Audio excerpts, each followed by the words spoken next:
Mata hati. Pelataran Benteng Kuto Besak, Palembang dipadati relawan Ungu Sumatera Selatan yang mendeklarasikan dukungan untuk pasangan calon gubernur dan wakil gubernur Mawardi Yahya dan Anita Nuringhati. Dalam acara tersebut, Mawardi Yahya resmi mengukuhkan relawan Ungu dan menegaskan komitmennya untuk melanjutkan program unggulan yang sebelumnya digagas Gubernur Alex Nurdin, yaitu sekolah dan berobat gratis.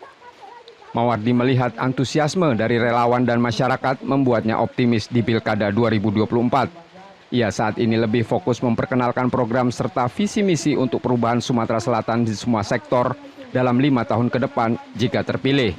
Antusiasnya relawan Ungu bergabung dengan mata hati sekaligus menitip program-program beliau yang lalu, yaitu sekolah gratis, pendidikan gratis. Beliau titip sekaligus mendukung bersama mata hati ke depan ini. Insya Allah mudah-mudahan ini suatu pertanda masyarakat Sumsel sudah ingin adanya perubahan yang nyata. Saya kira itu ya. Acara ini juga dihadiri politisi dari partai pendukung dan dimeriahkan dengan senam bersama.